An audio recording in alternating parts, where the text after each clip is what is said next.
Alhamdulillahirabbil alamin wassalatu wassalamu ala nabiyyina Muhammadin wa ala alihi wa ashabihi wa tabi'ina ila yaumiddin amma ba'd.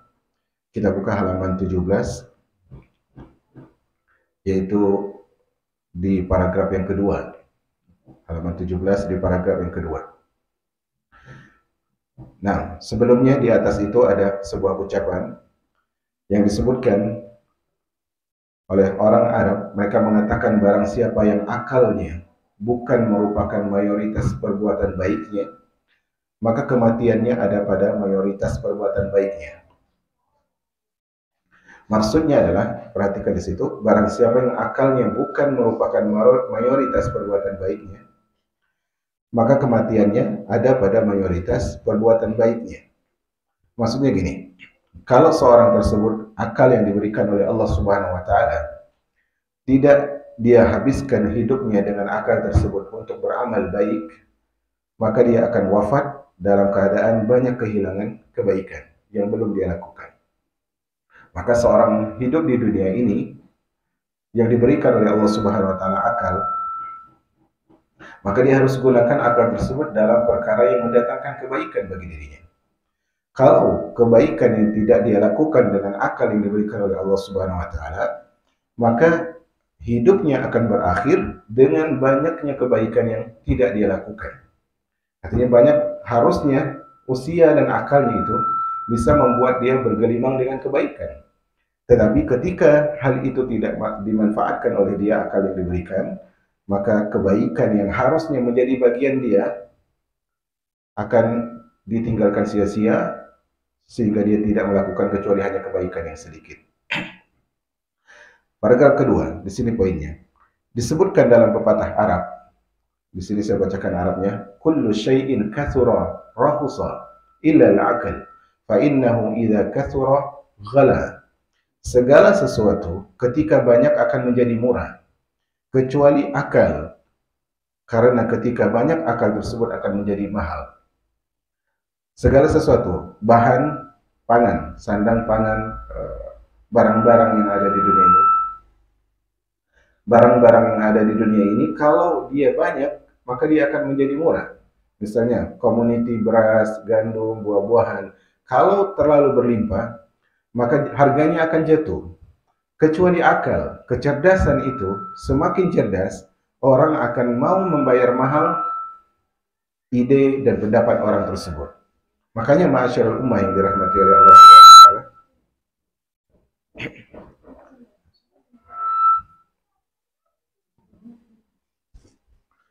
makanya ma'asyiral ummah, cek satu, cek. Makanya ma'asyiral ummah yang dirahmati oleh Allah Subhanahu wa taala, sebaik-baik di antara sebaik-baik perkara yang harus kita tingkatkan adalah kualitas akal kita. Karena semakin tinggi kualitas akal, semakin banyak isi dari akal tersebut, maka dia akan semakin berharga di tengah-tengah manusia. Beda dengan benda-benda yang lain, seperti barang, seperti aset yang kalau semuanya punya aset tersebut, maka orang tidak akan menghargai aset itu dengan harga yang tinggi. Tapi kalau aset itu langka, maka orang akan menghargai dengan harga yang mahal. Nah, akal berbeda dengan benda-benda itu. Akal semakin berisi, maka orang akan semakin memuliakan orang yang berakal itu.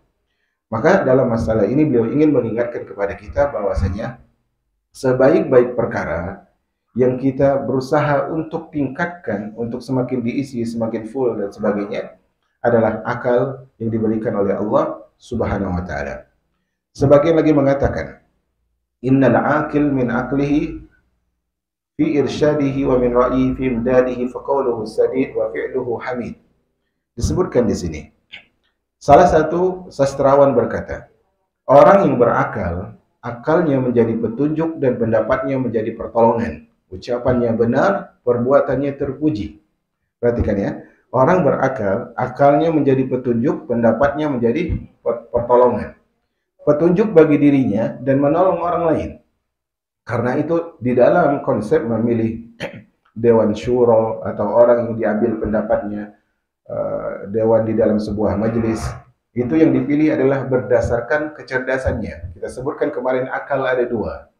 Akal gharizi dan akal kasbi, yaitu akal bawaan dan akal yang bisa dikembangkan. Nah, ketika seorang mengembangkan akalnya, kemudian dia semakin berisi, maka pendapatnya tersebut akan menjadi petunjuk buat dirinya dan akan membantu orang lain untuk selesai dari problem kehidupan. Ini jamaah yang dirahmati oleh Allah Subhanahu wa taala. Nah, orang benar atau tidaknya ucapan seseorang itu diukur dengan kualitas akalnya. Benar atau tidak ucapan seorang itu diukur dengan benar atau tidak ucapannya.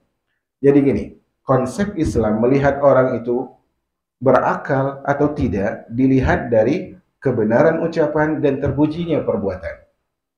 Ini konsep Islam ya. Kalau kita ingin melihat orang itu berakal atau tidak, lihat ucapannya. Benar atau tidak. Makanya Allah katakan, ya ayyuhalladzina amanu taqullah wa qulu qawlan sadida. Wahai orang-orang beriman, bertakwalah kepada Allah dan ucapkanlah ucapan yang baik, ucapan yang benar.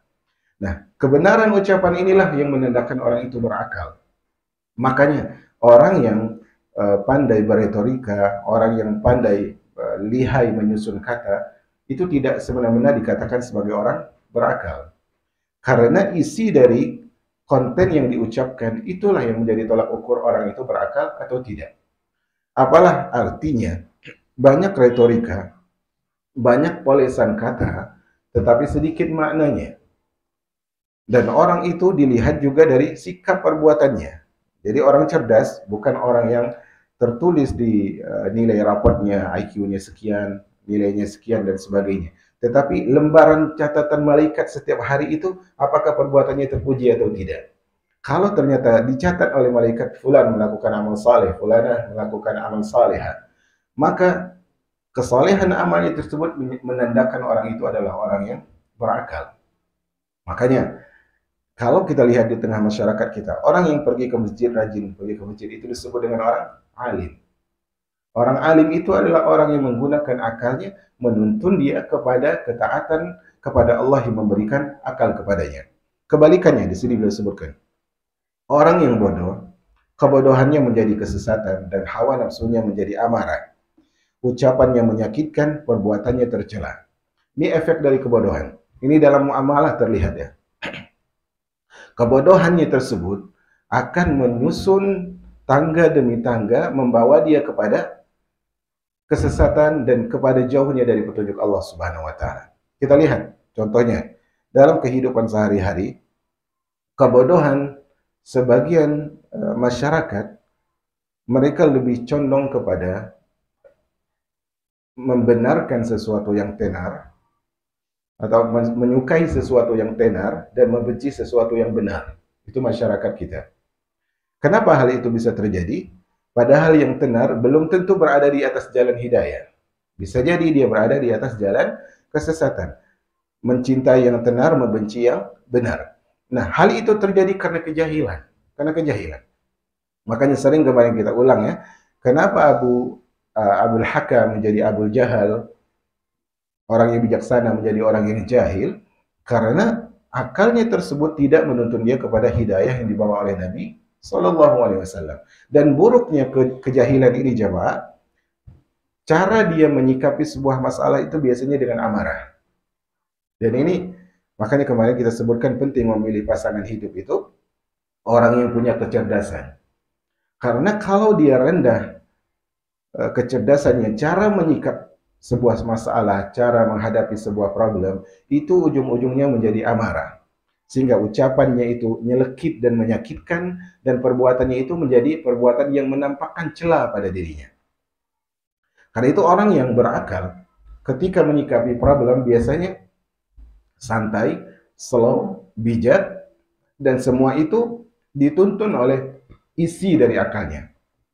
Ibarat padi nih. Padi, kalau dia berisi, ketika diterpa angin, dia tidak akan terlalu bergoyang. Tetapi kalau dia belum berisi, diterpa angin, dia akan kemana-mana. Dan itu kemana-mana itu menampakkan celah bahwa dia tidak punya pendirian. Kehidupan kita sama seperti itu, ma'asyiral ummah. Jadi kita harus isi, hari demi hari isi dengan ilmu, hari demi hari isi dengan pelajaran hidup. Kemarin kita sebutkan bahwasanya harusnya pergantian siang dan malam, perubahan mentari dan rembulan, semakin mendidik kita kepada jalan yang lebih baik. Nah, di sini Ibnu Lanka menyandungkan sebuah syair, beliau mengatakan, "Man lam yakun aktsaruhu aqlahu, ahlakahu aktsaru ma fihi." Barang siapa yang mayoritas dirinya bukan akalnya, maka dia akan dibunuh oleh mayoritas dalam dirinya. Akal di sini tentunya akal yang berpandu pada Al-Quran dan hadis Nabi SAW. Siapa yang akalnya tidak menuntun dia kepada jalan kebenaran, akalnya tidak dominan, kecerdasannya tidak dominan. Kalau kecerdasan tidak dominan, berarti yang dominan apa? Hawa nafsu. Kalau kecerdasan tidak dominan, maka seorang akan dibunuh oleh mayoritas ada dalam dirinya, itu mayoritas nafsu yang mengalahkan akalnya. Karena kaidahnya adalah setiap orang yang mengikuti hawa nafsu adalah orang yang lemah akalnya. Adalah orang yang lemah akalnya. Kemudian beliau sebutkan kelicikan dan penipuan itu tercela karena pelakunya menggunakan kelebihan akalnya untuk keburukan. Nah, di sini semakin jelas ya bahwasanya asal dari kecerdasan tersebut sesuatu yang menuntun orang untuk berbuat baik. Jadi dalam Islam itu jelas, seorang dikatakan berilmu, seorang dikatakan berakal dan sebagainya, itu adalah ketika akalnya tersebut menuntun dia untuk menyayangi orang yang pantas disayangi, untuk memuliakan orang yang pantas dimuliakan, dan untuk mempraktekkan kasih sayang di muka bumi. Irhamu man fil ard, yarhamukum man fis sama. Kasihi, sayangi orang yang di muka bumi, maka yang di langit yaitu Allah Subhanahu wa taala akan menyayangimu. Kalau akalnya tersebut membawanya pada kelicikan, menipu orang lain, maka itu tanda tercelanya dirinya dan bahwa akalnya tersebut adalah akal yang rusak. Maka pelakunya menggunakan kelebihan akalnya untuk keburukan. Ini sama sekali jauh ya dari konsep Islam.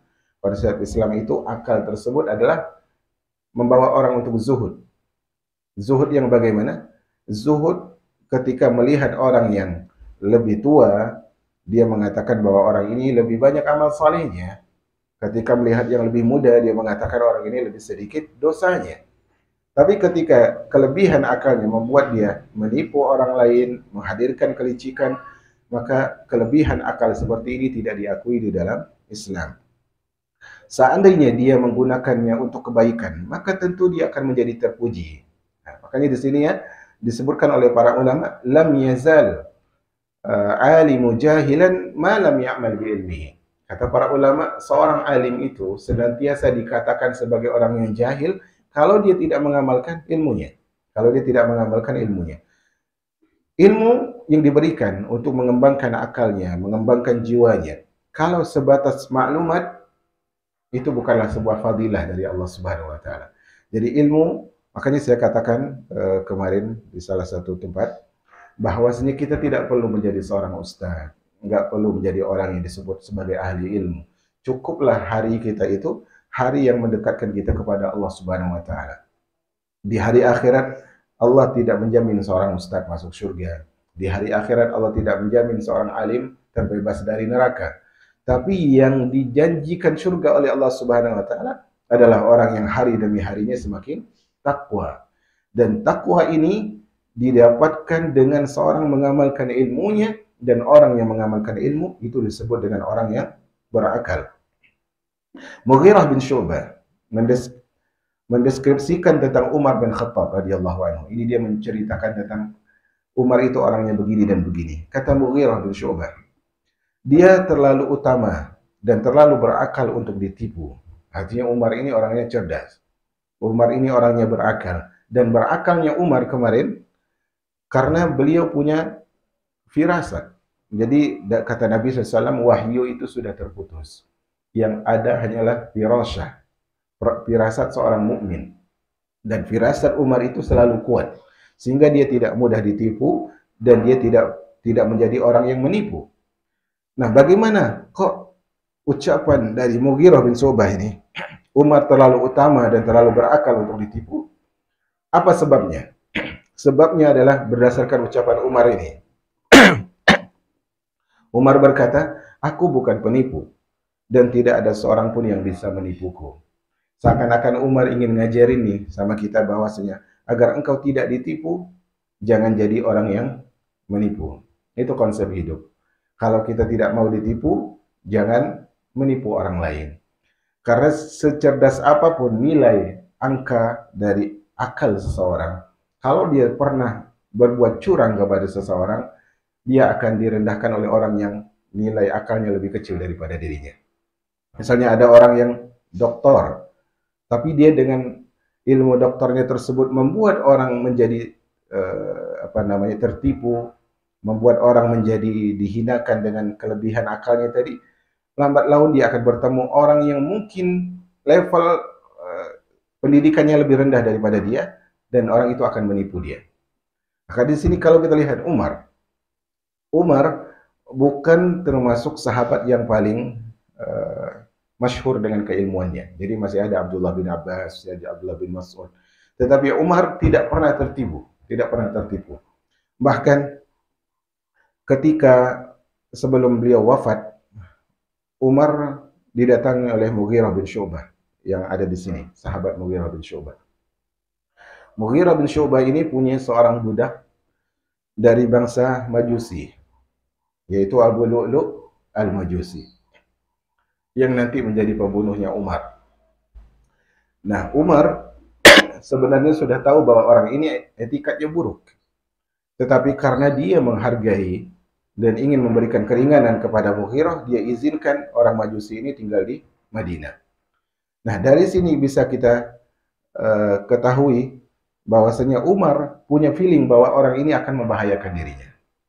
Tetapi karena suatu hal dan sebagainya, dia mengizinkan Mughirah bin Syu'bah untuk membawa budaknya ini di Madinah. Nah, suatu hari juga Umar pernah bertanya kepada Rasul. Rasul mengatakan bahwasanya pintu fitnah itu akan rusak. Pintu fitnah itu akan rusak. Artinya kalau rusak pintu ini, fitnah akan datang. Maka kata Umar, apakah pintunya dirusak, dibuka, ataukah dirusak, wahai Rasulullah? Kata Rasulullah, bahkan pintunya akan dirusak. Dan Umar ngerti bahwa itu adalah dirinya. Maka disebut dalam sejarah Islam, Umar babul fitnah. Umar itu adalah pintu penghalangnya fitnah. Makanya setelah Umar wafat, banyak pemberontakan, banyak pembunuhan, dan sebagainya. Itu karena kecerdasan Umar, jemaah. Dan kalau kita lihat kecerdasan Umar ini, firasat yang kuat itu muncul dari apa? Muncul dari kesolehan jiwa. Jadi kalau kita ingin punya insting yang tepat, firasat yang akurat, maka kita harus asah kesolehan kita. Asah kesolehan kita. Bahkan kita lihat ya, saking Umar itu ingin mengabdi kepada Allah Subhanahu wa taala dan Rasulnya, dalam kasus cekcok antara Nabi dan istrinya, salah satu istri Nabi siapa? Hafsah binti Umar. Hafsah binti Umar. Maka Umar katakan kepada Rasulullah, wahai Rasulullah, kalau engkau harus menceraikan Hafsah, ceraikan. Ini bagaimana Umar mengasah keimanannya.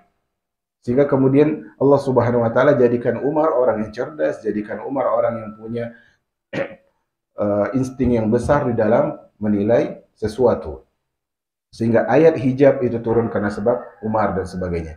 Tawanan kaum musyrikin itu tidak boleh dibebaskan, justru harus dibunuh, itu karena pendapat Umar radhiyallahu taala anhu. Maka kata Umar, aku bukan penipu dan tidak seorang pun bisa menipuku. Ada istilah di tengah masyarakat kita, jangan jadi orang terlalu baik, nanti ditipu. Ini istilah yang tidak benar. Karena orang yang baik itu tidak mungkin ditipu. Orang yang baik, kalau dia diperlakukan baik, maka itu keutamaan, balasan untuk kebaikannya. Tapi kalau dia berbuat baik, kemudian ada orang menyikapi dengan cara yang buruk, maka itu adalah pahala yang lain dari sisi Allah Subhanahu wa taala. Jadi jangan pernah, kata Nabi sallallahu alaihi wasallam, la tahqiranna minal ma'rufi syai'a. Jangan pernah engkau meremehkan kebaikan sebesar apapun. Para ahli berbeda pendapat tentang orang yang menggunakan kelebihan akalnya untuk keburukan. Jadi ini pembahasan selanjutnya ini, apakah orang yang pandai, kemudian kepandaian tersebut digunakan untuk keburukan, apakah dia dikatakan sebagai orang berakal atau tidak? Contohnya Ziyad, seperti Ziyad dan penipu lainnya yang berada di zaman-zaman awal-awal Islam. Apakah penipuan yang dilakukan oleh orang yang surplus akalnya disebut berakal atau tidak? Artinya dia ini secara dikenal di masyarakat orangnya cerdas. Tetapi akalnya ini dia gunakan untuk berbuat kezaliman. Apakah dia dikatakan berakal atau tidak? Di sini ahli ilmu ada dua pendapat. Sebagian mengatakan orang ini berakal karena dia memang ada akal dalam dirinya. Yang lain lagi mengatakan, aku tidak menyebutnya sebagai orang berakal sebelum dia menjadi baik dan beragama. Karena kebaikan dan agama merupakan satu keniscayaan. Jadi pendapat yang benar dari dua pendapat ini adalah orang dikatakan berakal adalah akal menuntun dia untuk baik, untuk saleh, untuk memuliakan orang yang lebih rendah daripada dia, menghormati orang yang lebih tinggi daripada dia. Tidak bisa seorang itu hanya dikatakan baik dengan dia punya gelar yang lebih tinggi daripada orang lain. Jabatan yang lebih tinggi daripada orang lain tidak cukup. Maka terkadang rakyat biasa lebih berakal daripada pemimpinnya. Kalau ternyata rakyatnya lebih apa? Lebih mengedepankan kemaslahatan daripada keinginan dia sendiri. Maka ada istilah di masyarakat kita, tapi saya nggak tahu ini istilah dari mana, yaitu jadilah orang yang cerdas, jangan jadi orang yang pintar. Maksudnya, mengerti ya? Jadilah orang yang cerdas, jangan jadi orang yang pintar. Maksudnya pintar bohongin orang, pintar ngibulin orang, dan sebagainya. Nah, ini adalah istilah yang mirip dengan paragraf ini. Artinya, orang punya akal, tidak semena-mena dia dikatakan sebagai orang yang berakal. Karena asal orang berakal itu, akal itu menuntun dia untuk mempersembahkan kebaikan, bermuamalah dengan kebaikan. Kalau ternyata akal yang dilebihkan oleh Allah untuk dirinya digunakan untuk menipu, tipuannya ini dosa atau tidak? Dosa. Dosa ini berbuah hukuman atau tidak? Berhukum. Orang yang dapat hukuman, apakah orang cerdas? Tidak. Maka di sini akal tersebut asalnya bukan angka, bukan berdasarkan IQ, tapi berdasarkan realita dan takwa. Ini penting untuk kita pegang jemaah. Selanjutnya, di halaman selanjutnya, kita loncat di paragrafnya. Ada yang berkata, orang yang berakal adalah orang yang mengerti perintah Allah, perintah dan larangan Allah Subhanahu wa taala. Ini sangat jelas ya. Orang berakal adalah orang yang mengerti perintah dan larangan Allah Subhanahu wa taala. Perintah untuk dia kerjakan, larangan untuk dia jauhi. Sehingga ketika dia melakukan seperti ini, dia disebut sebagai orang yang takwa. Kata Allah Subhanahu wa taala, "Inna akramakum indallahi atqakum." Orang yang paling mulia di antara kalian adalah orang bertakwa. Siapa itu orang bertakwa? Orang yang menjadikan antara dirinya dengan azab Allah benteng. Pelindung, yaitu dia lakukan perintah Allah, dia jauhi larangan Allah Subhanahu wa taala. Inilah hakikat dari orang berakal. Dan ucapan ini ijma' para ulama bahwa orang yang melakukan perintah dan menjauhi larangan Allah adalah orang yang berakal.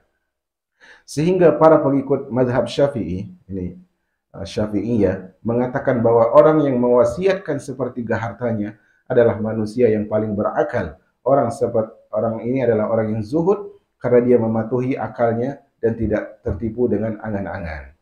Maksudnya gini adalah orang kalau wafat itu punya warisan, dia punya hak untuk memberikan wasiat. Dan wasiat ini tidak boleh kepada ahli waris, tidak boleh. Nah, wasiat ini maksimalnya itu sepertiga. Kata Nabi, as-sulus was-sulusu katsir. Maksimalnya sepertiga dan sepertiga itu sudah sangat banyak. Akan sebagian para khulafa ar-rasyidin menyebutkan separuh lebih baik. Nah, di sini para ulama Syafi'iyah mengatakan orang yang memberikan wasiat harta warisannya sepertiga itu adalah orang yang baik. Artinya, misalnya saya wasiatkan harta ini sepertiganya untuk pembangunan masjid. Ini orang yang cerdas katanya, agar semua hartanya tidak digunakan untuk ahli waris. Bisa jadi ahli warisnya tersebut menggunakan harta untuk yang diharamkan oleh Allah Subhanahu wa taala. Nah, di dalam khilafah Bani Umayyah ada, seingat saya, Abdul Malik bin Marwan, saya lupa. Kemudian ada setelahnya itu Umar bin Abdul Aziz, ada dua orang khalifah di masa Bani Umayyah. Yang satunya ini, dia meninggalkan warisan untuk setiap istri dan anaknya itu ratusan dinar. Sementara Umar bin Abdul Aziz hanya meninggalkan kurang lebih 12 dirham. Sedikit sekali. Dia punya anak sekian dan punya istri sekian.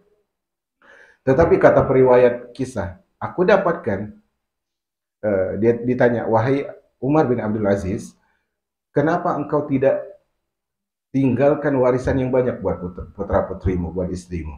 Apa kata Umar? Kalau anakku orang soleh, maka aku yakin Allah akan jamin rezeki mereka. Kalau anakku soleh.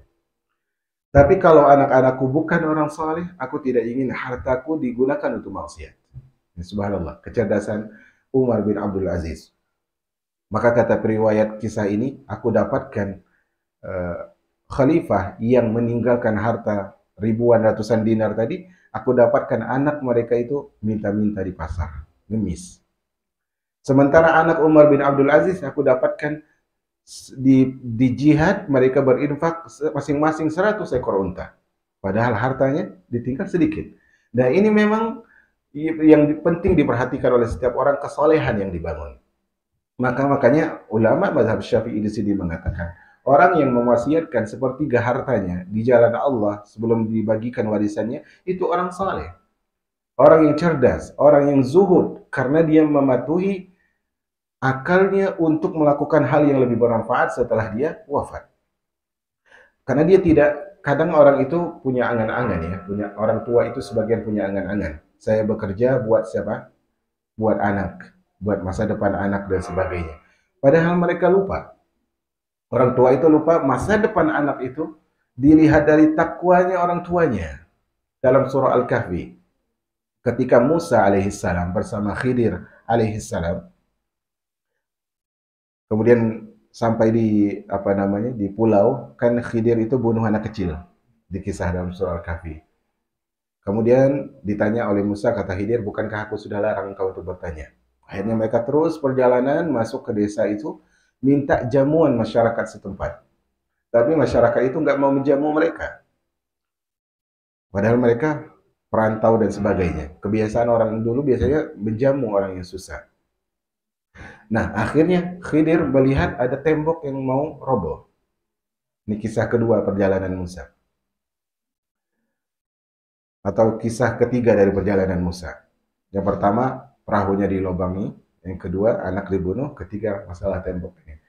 Akhirnya temboknya mau roboh, dibenarin oleh Khidir. Kata Musa alaihissalam, wahai Khidir, kalau engkau mau, kau bisa minta upah. Ini temboknya mau roboh nih, tapi engkau benerin. Mereka tadi nggak mau jamu kita. Kalau engkau mau, kau bisa minta upah, kita bisa beli. Dari upah ini bisa beli makanan. Kata Khidir, wahai Musa, sesungguhnya tembok ini milik dua orang anak yatim.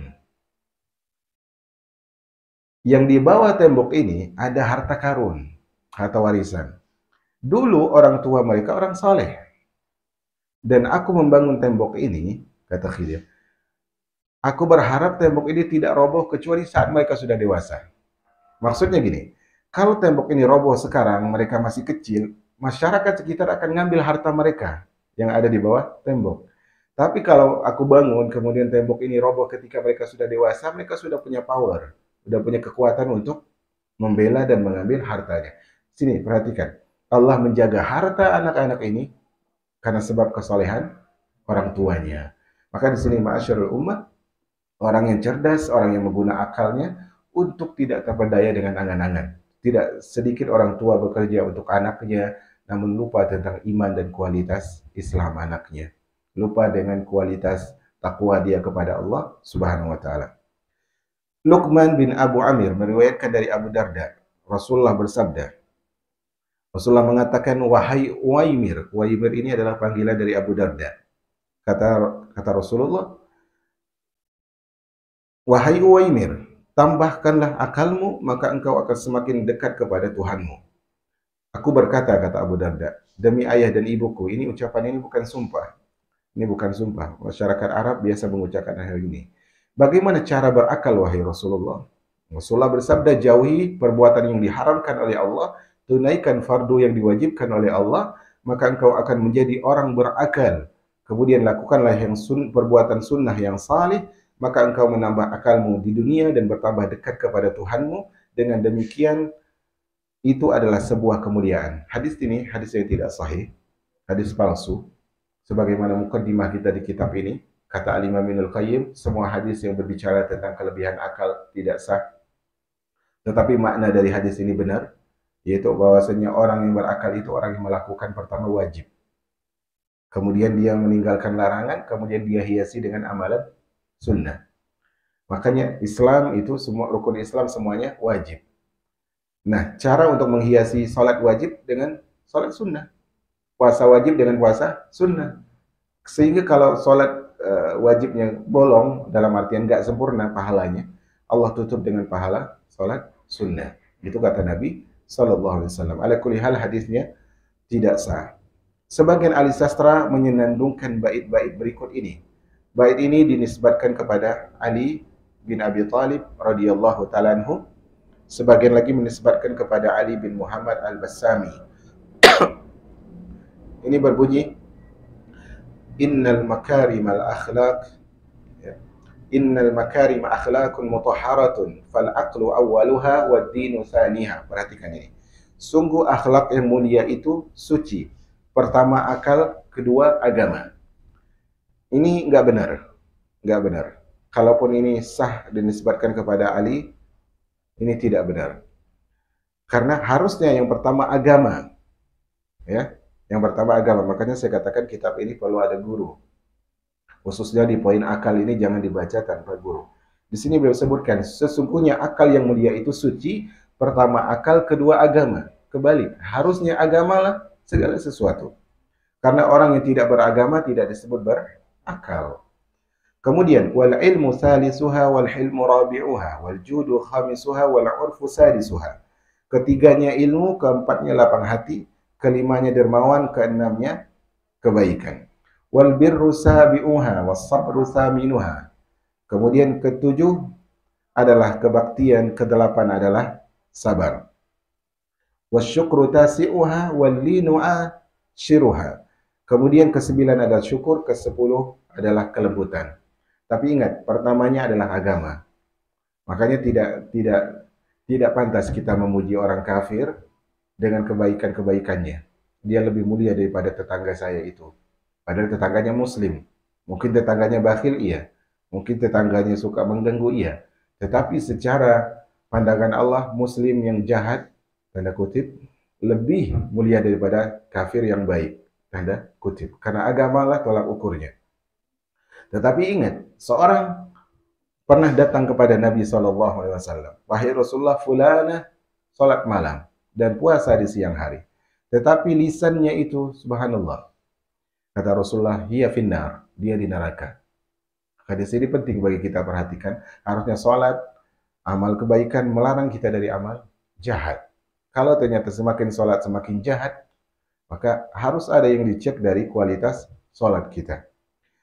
Kemudian beliau sebutkan di sini, wan nafsu ta'lamu anni la usaddiquha wa lastu arshudu illa hinin a'siha. Nafsu itu ngerti, nafsu itu tahu bahwa aku tidak mempercayainya, aku tidak menyadarinya kecuali ketika aku menentangnya. Jadi sebaik-baik kita itu adalah orang yang bisa mengalahkan hawa nafsunya. Adalah orang yang bisa mengalahkan. Sebagian orang itu menyangka hawa nafsu itu hanya sesuatu yang menyuruh kepada maksiat.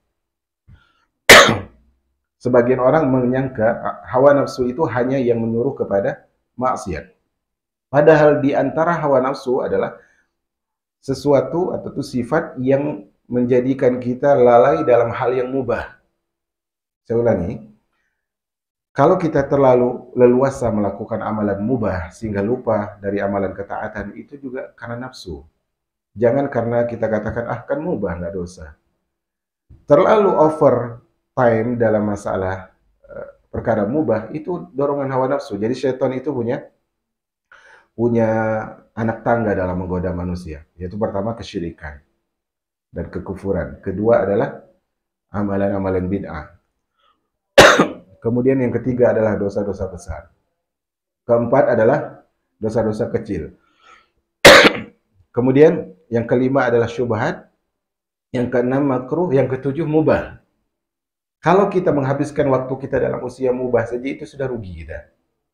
Misalnya nih, seorang karyawan nih misalnya, dia apa namanya,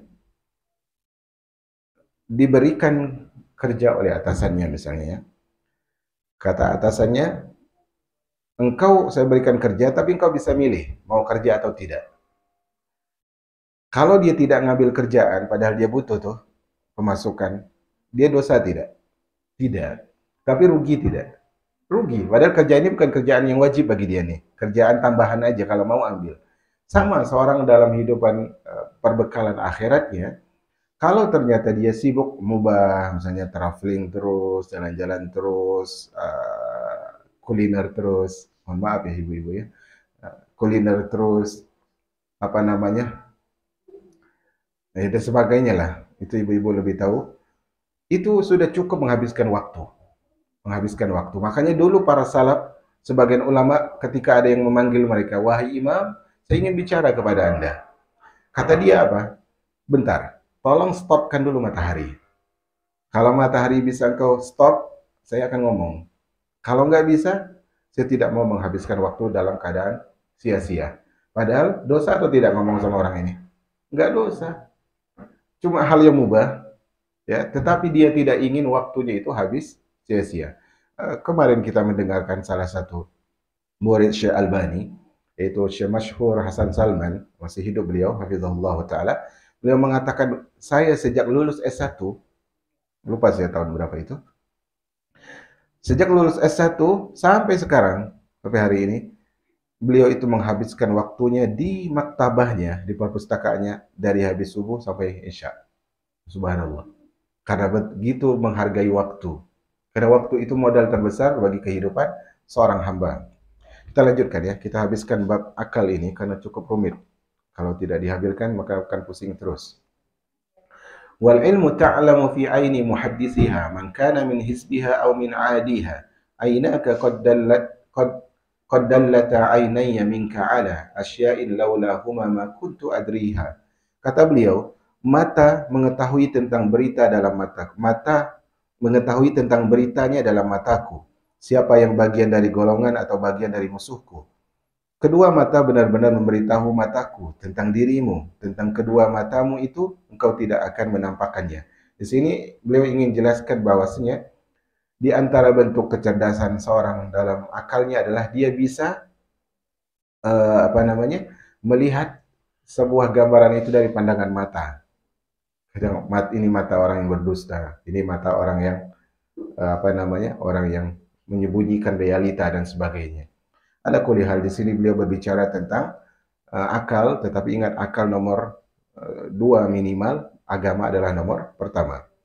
Perlu diketahui akal yang diperoleh dari usaha tidak bisa terlepas dari akal naluri, karena akal usaha adalah hasil dari akal naluri. Jadi gini, kemarin kita sebutkan ada berapa akal? 2, akal naluri dan akal yang bisa dikembangkan. Dan akal yang bisa dikembangkan ini, dia tidak akan baik kecuali akal nalurinya baik. Makanya orang yang ketika akal tabiatnya itu adalah orang yang dari awal suka menipu, biasanya dia belajar sesuatu untuk menipu orang. Orang yang dari awal akal nalurinya itu suka jabatan dan suka pujian, maka ilmu yang dia gunakan semakin berkembang untuk apa? Mendapatkan jabatan dan pujian. Jadi akal ini harus dibersihkan. Bersih akal naluri kita, berkembangnya akal itu akan semakin mulia. Tapi kalau akal nalurinya buruk, akal nalurinya busuk, maka perkembangan akal demi akal biasanya menjadikan dia mengkhianati orang sekitar. Tetapi akal naluri bisa terlepas dari akal usaha.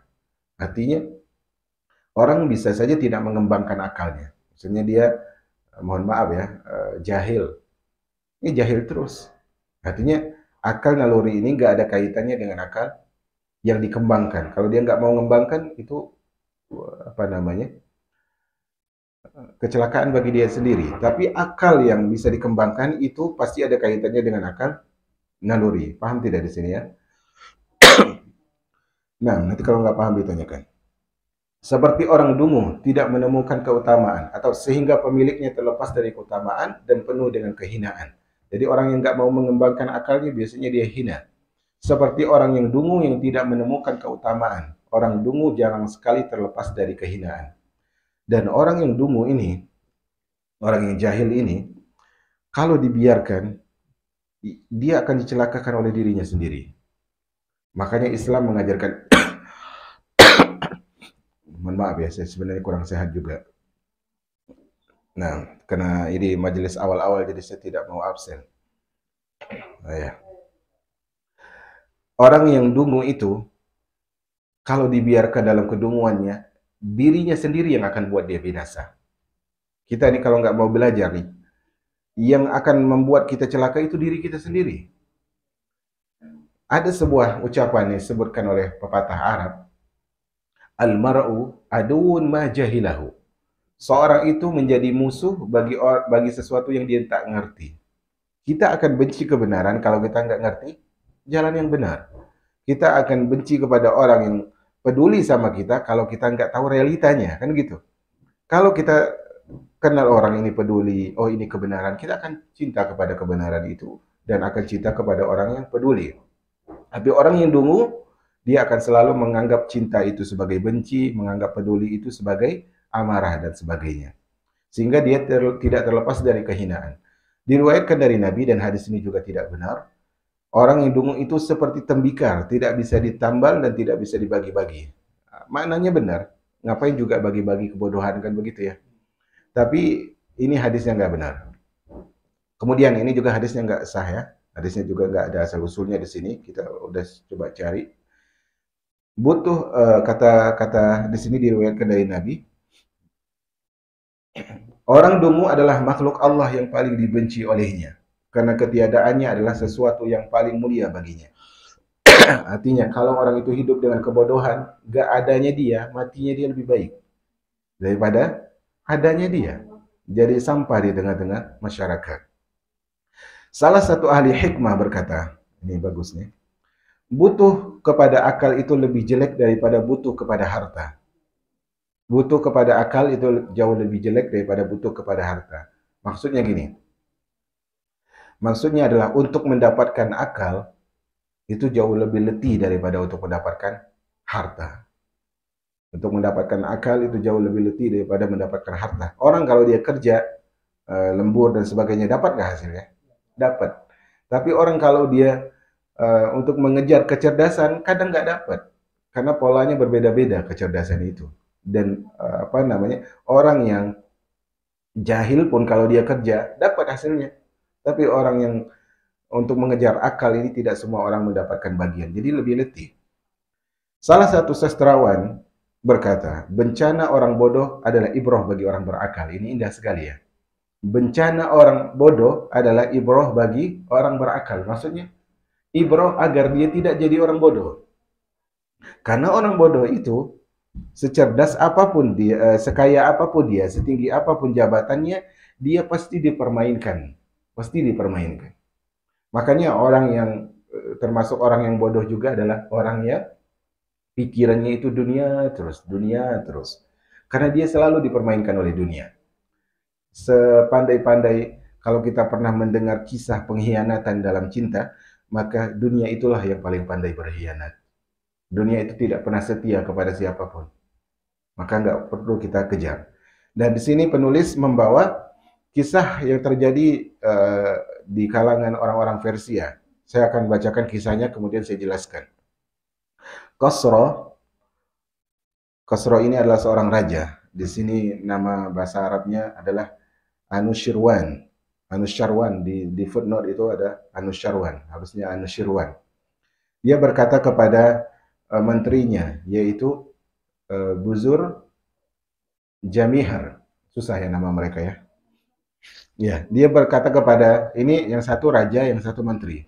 Dia berkata kepada menterinya, bertanya, apa yang paling utama bagi seorang? Ini simak ya.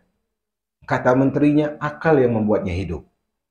Kemudian rajanya bertanya lagi, jika dia tidak mempunyai akal, maka yang paling utama baginya adalah teman yang menutup aib, kata menterinya.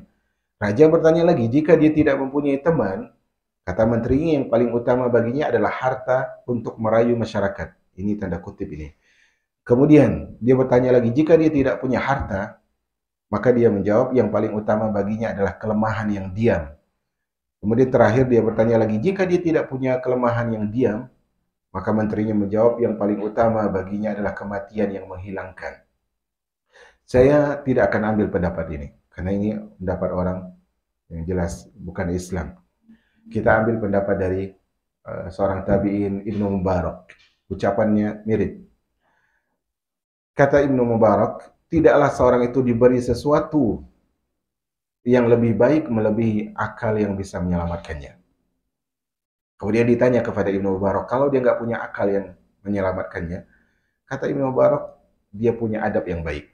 Kalau nggak punya akal nih, minimal dia punya adab. Maksudnya akalnya itu mungkin nggak secerdas si fulan, nggak sehebat si fulana. Minimal dia punya adab. Kalau adab nggak ada, kata orang yang bertanya, kalau dia nggak punya adab, minimal dia punya teman yang bisa mengarahkannya. Akal nggak punya, adab nggak punya, minimal dia punya teman untuk menunjukkan jalan yang benar.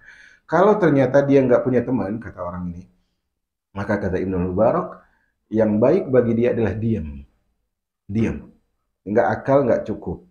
Adab nggak punya, teman nggak ada. Lebih baik apa? Diam biar nggak salah. Kalau nggak punya sifat suka diam gimana? Makin jahil, makin keluar-keluar kan gitu ya. Gimana? Kata Ibnu Mubarak, mati lebih baik.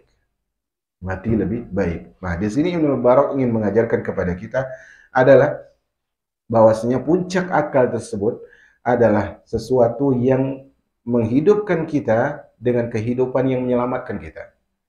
Jadi kalau kita hidup tetapi tingkah pola kita, akhlak kita, muamalah kita justru menghadirkan banyak petaka, lebih baik kita tidak hidup. Maksud Ibnu Mubarak seperti itu. Karena kita teman nggak punya, adab nggak punya, lebih baik minimal diam. Tapi diam pun kita nggak mau. Kalau diam pun nggak mau, apa? Mati. Maka ada istilah seperti ini. Ulama mengatakan, lau sakatal jahil laqallal khilaf. Kalau orang yang nggak ngerti, kalau orang yang jahil itu diam, pasti perselisihan itu dikit. Kalau orang yang nggak ngerti itu diam, dia nggak paham nih, lebih baik kan diam. Kalau dia diam, maka khilaf itu sedikit. Kenapa banyak khilaf? Karena banyak orang yang ngerti tapi bicara. Kan masalahnya begitu. Maka jemaah yang dirahmati oleh Allah, penting bagi kita untuk memiliki sabda Nabi SAW. Kata Nabi SAW, man kana yu'minu billahi wal yawmil akhir falyakul khairan aw liyasmut. Siapa yang beriman kepada hari akhir, berkata baiklah atau diam. Karena asal manusia itu diam. Asal manusia itu diam. Karena asalnya kita itu gelas kosong. Asalnya kita gelas kosong. Kita tidak bisa menuangkan minuman kecuali kalau udah diisi. Kita nggak bisa ngomong kecuali kalau kita punya isi. Asalnya itu kita harus pegang. Makanya Allah berikan kepada kita satu lisan, dua telinga. Zalim orang tersebut kalau mengedepankan lisannya daripada telinganya. Artinya dia nggak dengar apa-apa, tiba-tiba dia ngomong. Paham di sini? Termasuk kezaliman seorang hamba adalah dia lebih banyak berbicara tentang hal yang dia tidak tahu daripada mendengar. Allah berikan dua kuping, dua telinga. Allah berikan satu mulut. Ada sebuah tujuan dari Allah Subhanahu wa taala. Jangan ngomong dulu kecuali kau dapatkan ilmu. Kemudian, masih lama ya, sabar ya. Saya cepat di sini. Syafur bin Ardesir mengatakan bahwa akal itu ada dua macam. Pertama, akal natural. Kedua, akal audio. Akal natural itu maksudnya adalah akal bawaan. Akal audio itu adalah akal yang berkembang karena sering mendengar sesuatu. Itu maksudnya akal audio. Salah satunya tidak bisa baik kecuali dengan ditopang oleh yang lain. Lalu sebagian penyair mengutip hal ini, penyair ini bersenandung, aku berpendapat akal itu ada dua macam, akal natural dan akal audio. Akal audio tidak bisa bermanfaat jika tidak ada akal natural. Seperti matahari yang tidak bisa bermanfaat karena cahaya mata yang terhalang. Ini sebabnya ucapan orang-orang filsafat ya. Saya tidak akan menyebutkan panjang lebar. Sebagian ahli adab menjelaskan, Orang yang berakal memuat keutamaan, sedangkan orang yang dungu memuat kehinaan. Mereka berkata bahwa orang yang berakal ketika bersahabat, ini ya, pentingnya kita cari teman yang cerdas, berakal. Orang yang berakal ketika bersahabat, maka dia mencurahkan pertolongannya dalam cinta. Jadi kalau ada orang itu peduli sama kita, dia tolong kita dengan nasihat demi nasihat, itu teman yang berakal. Ketika bersengketa, ketika bertengkar, dia menghindari kezaliman. Kan ada kata Nabi SAW, di antara ciri orang munafik itu kalau dia bertengkar, dia semena-mena. Nah, orang yang cerdas tidak. Kalau dia bertengkar, dia nggak zalim. Walaupun itu musuhnya, dia adil.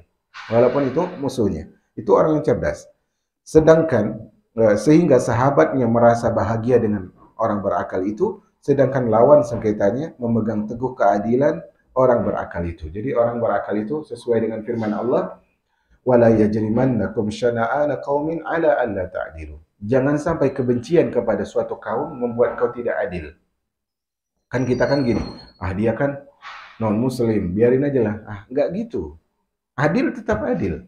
Keadilan itu adalah sesuatu yang apa? Yang dituntut. Makanya kemarin kita tulis ya sebuah tulisan, yaitu antara benci dan cinta. Antara benci dan cinta. Yaitu apa? Saya sebutkan kemarin, benci yang berlebihan yang ada pada saudaranya Nabi Yusuf, memasukkan Nabi Yusuf kemana? Penjara. Cinta yang berlebihan dari apa? Istri menteri Mesir, menjadikan Yusuf masuk ke dalam penjara. Karena nggak ada pertengahan, maka cinta dan benci itu harus seimbang. Makanya itu adalah ciri-ciri orang yang cerdas. Kalau orang yang cerdas, dia itu akan seimbang dalam kehidupan dia sehari-hari. Ketika dia berbuat baik kepada seorang, dia tidak minta orang itu bersyukur. Ini orang cerdas nih. Orang pintar itu kalau dia berbuat baik, dia nggak bersyukur. Allah berfirman dalam surah Al-Insan, innama nut'imukum liwajhillah la nuridu minkum jazaan wala syukura. Kami ngasih infak itu karena Allah. Kami nggak minta balasan, kami nggak minta kalian bersyukur. Jika ada orang berbuat buruk kepadanya, maka dia mencari alasan untuk memaafkannya atau dia memberikan toleransi dan maaf. Itu orang cerdas tuh, mudah maafin. Orang cerdas itu mudah maafin. Kenapa? Karena dia pikirin pahala memaafkan orang jauh lebih besar daripada kepuasan membalas dendam. Jadilah orang yang pemaaf, maka balasannya akan lebih besar. Sedangkan orang yang dungu, orang yang jahil, adalah orang yang sesat dan menyesatkan. Bagaimana itu? Jika disayang dia sombong. Itu orang jahil tuh. Kalau disayang dia, orang ini kok sayang kok sama saya, sombong dia. Jika dikucilkan, didiamin, dia kesal. Padahal kesalahan ada pada dirinya. Orang itu nggak mau temenan sama dia karena dia dungu, karena dia jahil. Tetapi kalau dihindari, dia malah marah. Jika diminta berbicara, dia menyalahi ucapannya. Kalau disuruh, ngomong dong ente. Ngomongnya macam-macam. Sesuatu yang nggak perlu diomongin. Kemudian, jika ditinggalkan, dia memaksa. Kalau nggak disuruh ngomong, dia memaksa untuk ngomong. Itu orang jahil. Pernah nggak kita dengar orang yang kalau nggak diminta pendapat, dia marah? Untuk apa sebenarnya kita marah dalam kita tidak diminta pendapat? Asalnya diam lebih selamat, kan begitu. Dia menyalahi ucapannya. Jika ditinggal, dia memaksa. Duduk bersamanya adalah kehinaan, menegurnya adalah petaka. Itu bahaya orang yang jahil ya. Kita duduk sama dia, kita dianggap orang bodoh minimal. Oh, dia temanan sama orang bodoh, berarti dia bodoh juga. Minimal begitu. Dan kalau kita tegur nih, nggak boleh anti lakukan itu, nggak boleh antum lakukan itu. Dia marah. Dia marah. Kenapa? Karena dia nggak ngerti hakikat dari kebenaran dan hakikat dari peduli. Kalau ditegur, kita akan dapat musibah. Berbincang dengannya adalah tipuan. Berbincang dengan orang yang jahil itu membuang waktu. Terpedaya kita jadi. Menjadikannya teman dekat membahayakan, mendekatinya adalah kebutaan, menemaninya adalah kesulitan. Susah kalau temenan sama orang jahil. Susah. Para raja Persia, ini orang-orang Persia itu sangat menghargai orang yang cerdas. Sehingga di sini disebutkan, jika raja Persia itu marah terhadap orang yang berakal, maka mereka akan memenjarakan dia bersama orang bodoh. Dia punya misalnya menterinya cerdas. Tapi kalau ternyata menterinya ini buat kesalahan, dia akan dimasukkan satu sel dengan orang bodoh. Ini sebagai hukuman bagi mereka. Orang yang dungu menyakiti orang lain dan menyangka bahwa dia telah berbuat baik. Ini benar nggak kira-kira? Benar sekali. Orang yang jahil itu, dia ngerasa dia buat baik, padahal dia nyakitin. Dia merasa membela, padahal dia justru mencela. Menyangka bahwa dia telah berbuat baik sehingga menuntut orang lain untuk bersyukur kepada dirinya. Jadi gini ya ibu-ibu, kalau kita baru buat sedikit kemudian minta orang berterima kasih, kita jahil. Jahil sekali. Apalah lagi kalau kita minta terima kasih, akan kurang pahala kita di sisi Allah Subhanahu wa taala. Akan kurang, makanya orang yang minta pandangan manusia, pujian manusia, hidupnya itu sulit. Dia akan cari sesuatu yang unik supaya orang suka sama dirinya.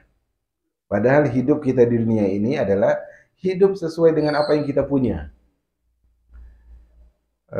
Yang terakhir saya tulis, tadi baru saya upload, pakaianmu terlalu besar. Pakaianmu terlalu besar. Artinya nggak pantas. Nggak pantas engkau di posisi itu, tapi engkau memakai duduk di kursi itu. Nggak pantas kau menggunakan pakaian itu, tapi kau pakai. Artinya, orang kalau menggunakan pakaian terlalu besar, nampak indah atau nampak buruk? Buruk. Buruk. Dan bisa jadi dia tersandung dan sebagainya. Nah, sama nih, orang yang jahil, dia menyangka telah berbuat baik, sehingga dia minta orang berterima kasih pada dirinya.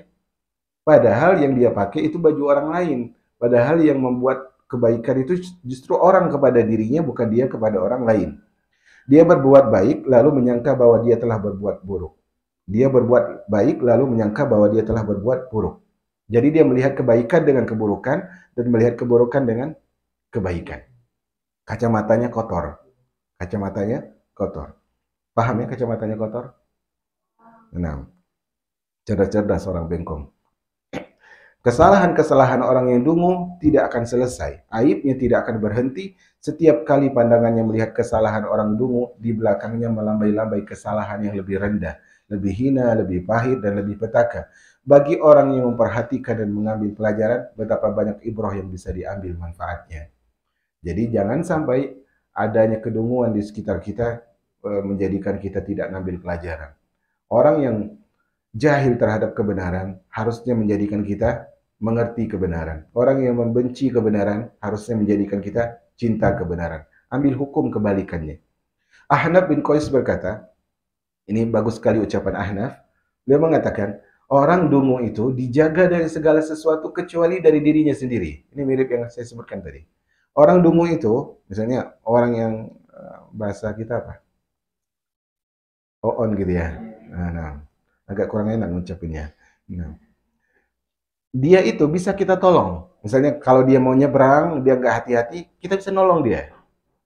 Kita tarik dia atau kita teriak, awas kan gitu. Kita bisa menolong dia dari keburukan orang lain. Tapi kita nggak bisa nolong dia dari keburukan dirinya sendiri. Kita nggak bisa masuk ke dalam dirinya untuk merubah dirinya. Maka orang dungu itu dijaga dari segala sesuatu kecuali dari keburukan dirinya sendiri. Salah satu sastrawan berkata, dunia ini indah sekali. Tadi saya baca banyak sekali pelajaran yang diambil. Perhatikan ini ya. Dunia menghampiri orang bodoh secara kebetulan. Dunia berhak menjauhi orang berakal. Dunia berhak meninggalkan orang berakal. Poin selanjutnya ini kuncinya. Jika bagian dunia mendatangimu karena engkau bodoh, atau tujuan dunia menjauhimu karena engkau berakal, maka hal itu jangan membawamu untuk mencintai kebodohan dan menghindari akal. Gini, kalau ada orang bodoh dijamin kaya, orang cerdas dijamin miskin, jangan sampai engkau pengen jadi orang bodoh. Kalau saya akan kasih Anda rumah mewah, syaratnya Anda bodoh. Jangan, walaupun balasannya rumah mewah, walaupun balasannya itu harta 7 turunan. Karena kalau ternyata kita bisa kaya karena kebodohan kita, itu berarti tidak memuliakan kita. Jadi kalau kita lihat orang kaya, dia bodoh, tapi kok kaya ya? Sementara teman saya itu, dia cerdas tapi kok miskin. Kayaknya jadi orang bodoh aja lebih kaya. Jangan. Bukan seperti itu hidupnya. Kalaupun seluruh dunia ini berpihak kepada orang bodoh, gak pantas kita bercita-cita jadi orang bodoh. Nah, Di sini beliau sebutkan, kemenangan orang bodoh adalah bagian dari kemungkinan. Kemenangan orang yang berakal adalah bagian dari keniscayaan. Jadi orang bodoh itu kalau dia menang itu nasib, nasib-nasiban gitu ya. Tapi kalau orang yang cerdas, kemungkinan besarnya ada. Orang yang memiliki probabilitas dari dirinya sendiri tidak seperti orang yang mendapatkannya dengan sebuah instrumen dan peralatan. Maksudnya adalah orang yang dia itu sukses karena usahanya sendiri beda dengan orang yang sukses karena pertolongan pihak lain. Karena berarti dia tidak cerdas pada dirinya. Kemenangan orang bodoh itu seperti orang asing yang merindukan perpindahan. Indah sekali ini. Sedangkan kemenangan orang berakal itu seperti anak keluarga yang merindukan pertemuan. Jadi orang yang merantau itu, kalaupun dia kaya, apa sih artinya? Dia kaya di Batam misalnya, kemudian dia harus pindah lagi. Sementara hartanya di mana? Di Batam. Jadi nggak penting dia itu apa namanya itu punya kekayaan, tapi ternyata dia harus pindah terus, meletihkan dirinya. Sementara orang yang jahil ini, sementara orang yang berakal ini, kalau dia itu menang, itu kemenangannya dirindukan. Sementara orang yang tidak berakal, kemenangannya itu menjadikan dia terusir dari tempat demi tempat. Maka janganlah seorang merasa bahagia dengan status agung yang diperoleh dengan selain akal atau kedudukan tinggi yang diperoleh dengan selain keutamaan. Karena kebodohan akan menurunkan, menghilangkan, merendahkan, dan mengembalikan kepada level dan harganya setelah tampak aibnya. Banyak dosanya, pemujinya menjadi pegejek, dan sahabatnya menjadi musuh. Jadi kalau seorang itu dapat kemuliaan, tanda kutip, karena kejahilan dia, itu cuma topeng yang akan luntur. Cuma topeng yang akan luntur. Topeng luntur agak lucu ya. Make up yang luntur lah. Make up yang luntur. Kena hujan, kena air, nanti tahu. Oh, keriput ternyata. Oh, gini ternyata. Dan sebagainya. Maka hal ini jangan menjadikan seorang itu merasa terpedaya dengan make up kejahilan. Dia menutupi kejahilannya dengan make up-nya. Maka lambat laun kalau make up itu tersingkap, luntur, orang akan benci sama dia. Perlu diketahui keutamaan orang yang berakal begitu populer, begitu juga kehinaan orang yang bodoh begitu tampak, sehingga menjadi pepatah di tengah kalangan orang terdahulu, menjadikan perbincangan dan kalangan penerusnya, disertai kebinasaan pada masanya dan nama buruk pada zamannya. Orang yang bodoh itu tidak pernah dipuji, kapanpun ya. Sebagaimana diriwayatkan dari Atha bin Jabir, ini hadisnya juga tidak benar, tapi kita ambil pelajaran. Bahwa Bani Israel, kalaupun ini benar, ini hanya cerita Israiliyat. Nggak boleh kita benerin, nggak boleh kita dustain. Di kalangan Bani Israel ada seorang laki-laki yang punya keledai. Lalu dia berkata kepada Allah, wahai Allah, seandainya engkau mempunyai keledai, maka sungguh aku akan memberikan makan bersama keledaiku. Lalu salah satu nabi menginginkan hal tersebut, maka Allah mewahyukan kepada nabi tersebut, sesungguhnya aku memberi pahala semua manusia sesuai dengan kadar akalnya. Artinya di sini ucapan orang ini mengatakan, wahai Allah, kalau engkau punya keledai, aku ingin beri makan bersama dengan keledaiku. Ini ucapan orang yang jahil. Orang yang jahil. Seakan-akan juga Allah nggak bisa beri makan keledai dan sebagainya. Lagi pula untuk apa Allah butuh kepada keledai dan sebagainya. Maka di sini kalau sahih, ya, maka Allah melarang nabinya untuk minta seperti ini. Muawiyah, ini penutup ya. Muawiyah memperkerjakan seorang lelaki dari Kaleb. Kaleb ini nama suku bangsa Arab. Suatu hari ada yang menyebut bahwa seorang majusi di hadapannya, lalu lelaki-laki itu berkata, semoga Allah melaknat orang majusi. Mereka menikahi ibunya sendiri. Demi Allah, kata orang itu, seandainya aku diberikan 10.000 dirham pun, aku tidak akan menikahi ibuku. Maka kasus ini sampai kepada Muawiyah, sang khalifah. Lalu Muawiyah berkata, semoga Allah menjelekkannya. Apakah kalian berpendapat jika dia menambah jumlah dirham, dia akan melakukannya? Maksudnya, apakah menurut kalian kalau dia diberikan harta lebih banyak, dia tidak akan menikahi ibunya? Itu maksud Muawiyah. Lalu Muawiyah memecatnya, karena Muawiyah menganggap orang ini buruk. Dan Muawiyah mengangkat Rabi bin Amiri, seorang yang dungu, lebih buruk daripada orang sebelumnya, untuk memerintahkan seluruh Yamamah, ini sebuah kawasan di Arab. Lalu menuntun anjing dengan anjing, hal itu tersebut dalam penyair bersenandung. Ini saya baca syairnya supaya lebih bagus. syahadtu bi anna Allah haqqun liqa'uhu wa anna ar-rabi al-amiri raqi'u. Kata beliau, aku bersaksi bahwa bertemu Allah itu adalah kebenaran. Ini ucapan penyair ya. Dan aku tahu bahwa Rabi bin Amiri adalah orang yang dungu. Kenapa dia dungu? Aqada lana kalban bi kalbin walam yada dima'a kilabil muslimina yadhi'u. Dia menuntun anjing dengan anjing untuk kita dan tidak membiarkan darah anjing kaum muslimin sia-sia. Rabi bin Amir ini, dia itu di antara sifat dia, kalau ada anjing membunuh anjing, dikisosnya anjing itu. Ada anjing A nih, menggigit anjing B. Mati anjing B, maka sama Robi dikisos. Untuk apa? Pertanyaannya untuk apa kan? Mengkisos anjing itu untuk apa? Ini perbuatan yang nggak diperlukan oleh rakyat. Seorang pemimpin ngapain ngurus, mohon maaf, anjing kan begitu. Urus rakyat ya. Maka ini adalah tanda kebodohan. Makanya aib kebodohan tidak terbatas. Orang bodoh itu banyak sekali aibnya. Dan bahaya kedunguan tidak berakhir. Seorang penyair mengatakan, likulli da'in dawa'un yastatabbu bihi illa al-hamaqah a'yad min man yudawiha. Kata beliau, setiap penyakit ada obat untuk penyembuhannya, kecuali kedunguan. Dia membuat capek orang yang mengobatinya. Ala kulli hal, saya tutup majelis kita tentang akal ini. Ala kulli hal adalah ringkasan dari pembahasan tentang akal ini, bahwasanya akal yang terpuji itu adalah akal yang berjalan di belakang Alkitab dan As-Sunnah. Itu penutup ya. Akal yang terpuji adalah akal yang berjalan di belakang Alkitab dan Sunnah. Dia mengamalkan dengan ikhlas dan mengamalkan dengan mengikuti Nabi SAW. Nah, di sini bukan berarti karena hadis tentang akal itu dhaif, bukan berarti akal itu tidak ada harganya dalam Islam. Akal itu punya peran penting, dan akal yang baik adalah akal yang membawa kita untuk beramal saleh. Wassallallahu ala nabiyina Muhammad walhamdulillahi rabbil alamin. Ya. Ada pertanyaan enggak?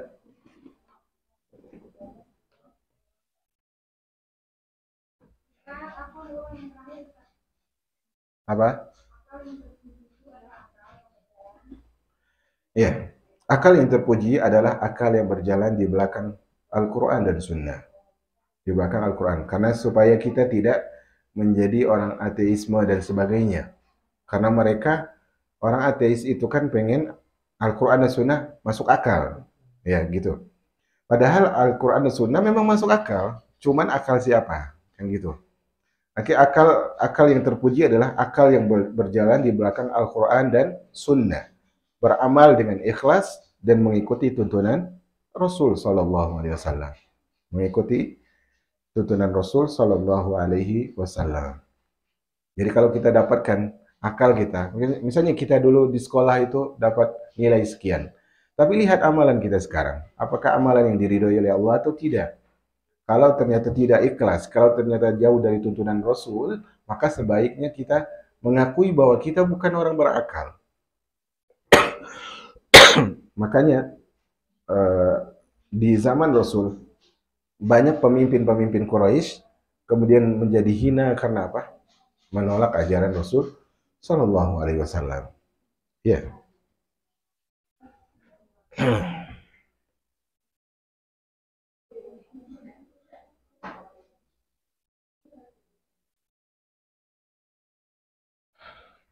Ada pertanyaan nggak?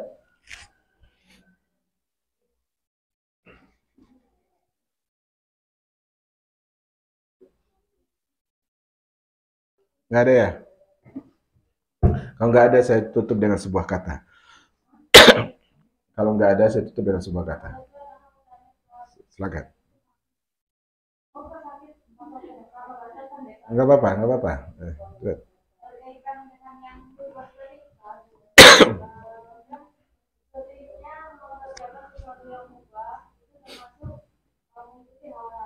Ya, ya.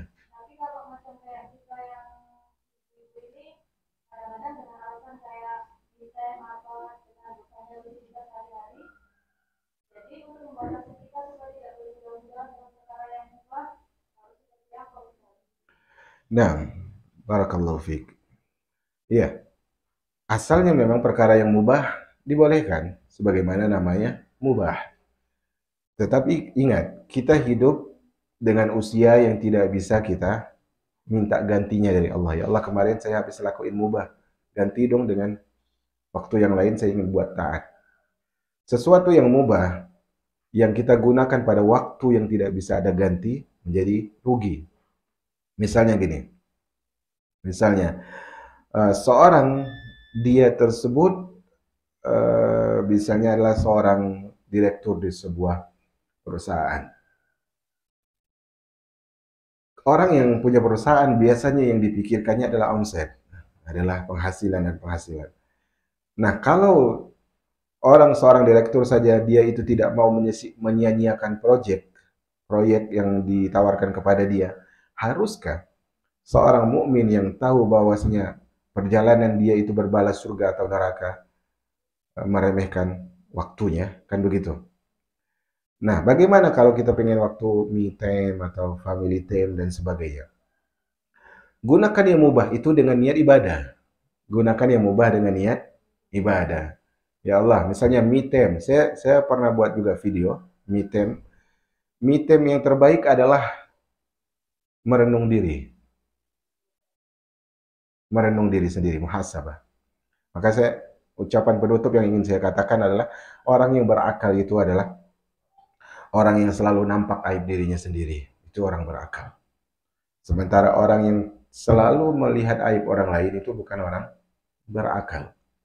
Jadi kalau kita ingin punya waktu me time, family time, atau quality time, dan sebagainya, gunakan semua itu dengan niat untuk ibadah.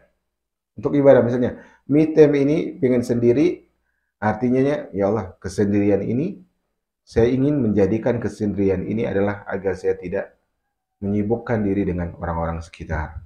Terlalu banyak waktu saya bersama orang-orang ini dan orang-orang itu. Dan kita masing-masing tahu ya, keadaan diri sendiri, artinya adalah jangan sampai perbuatan yang mubah yang kita lakukan tanpa tujuan pahala. Tanpa tujuan pahala. Makannya kita harusnya bukan hanya kenyang, tapi apa? Berpahala. Maka kenapa orang dahulu mereka, para salaf tersebut, kenapa mereka pahalanya banyak? Karena apapun yang mereka lakukan tujuannya pahala. Sehingga dalam Islam itu tidak melarang ya. Nanti di YouTube saya ataupun di Instagram saya itu ada sebuah video yang berjudul Renungan Hobi. Kalau salah, renungan hobi dan kebiasaan, saya lupa itu. Di situ coba disimak. Di situ saya ingin mengajak bahwa kita itu terkadang terlalu banyak membela diri dalam hidup ini. Ya, artinya kita menghabiskan waktu sia-sia tapi kita bilang alasannya ini, alasannya itu. Coba disimak nanti. Intinya Ibu yang dirahmati Allah, sebagai penutup, yang mubah boleh dilakukan, tapi jangan keseringan.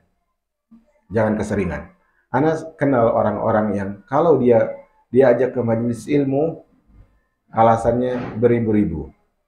Tapi kalau diajak untuk rehlah, piknik, ayolah, yuk, begitu. Beda responnya. Berarti kan ada kesalahan dalam hal yang mubah. Maka hal ini coba perhatikan, gunakan hal yang mubah dengan niat ketaatan kepada Allah Subhanahu wa taala. Subhanakallahumma bihamdika asyhadu an la ilaha illa anta astaghfiruka wa atubu ilaik. Assalamualaikum warahmatullahi wabarakatuh.